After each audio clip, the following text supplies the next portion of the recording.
Hello, എല്ലാവരും happy അല്ലേ? ഇത് പനമ്പള്ളി നഗറിലുള്ള ഷിഫു മോമോസ്. ഇത്രയും തിക്കും തിരക്കും ക്യൂവും കാണുമ്പോൾ തന്നെ നിങ്ങൾക്ക് മനസ്സിലാവുമല്ലോ അല്ലേ?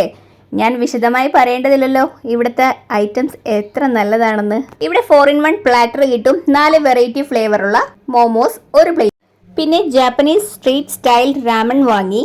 നൂഡിൽസും ഒത്തന്റിക് ജാപ്പനീസ് സൂപ്പും കുക്ക്ഡ് ചിക്കൻ ബ്രസ്റ്റും ബോയിൽഡ് ലെമൺ എഗ്സും നല്ല ഫ്ലേവറിലുള്ള ഒരു കിടോ ഐറ്റം തന്നെയായിരുന്നു അത്. പിന്നെ ഇവിടുത്തെ സ്പെഷ്യലായ Manchurian momo, Afghani momo, Schezwan momo, chow mein and fried momo, അങ്ങനെ കുറച്ച് അധികം മോമോസ് ഞങ്ങൾ ട്രൈ ചെയ്തു. പിന്നെ ഇവിടുത്തെ സ്പെഷ്യലായ ബോബയും ഞങ്ങൾ മിസ് ചെയ്തില്ല കേട്ടോ. Choco bubble tea, matcha bubble tea, Thai bubble tea, അങ്ങനെ 3 വെറൈറ്റി ബോബയും ഞങ്ങൾ ട്രൈ ചെയ്തു. സൂപ്പർ ആയിരുന്നു. പിന്നെ ഹോട്ട് ചോക്ലേറ്റും മിസ് ചെയ്തില്ല. എല്ലാം ഒന്നിനൊന്ന് കിടുവായിരുന്നു. പനമ്പള്ളി പോകുന്നവർ എന്തായാലും ഷിഫു മോമോസ് മിസ് ചെയ്യരുത്. എല്ലാവർക്കും വീണ്ടും വീണ്ടും നല്ലൊരു ദിവസം ആശംസിച്ചുകൊണ്ട് താങ്ക്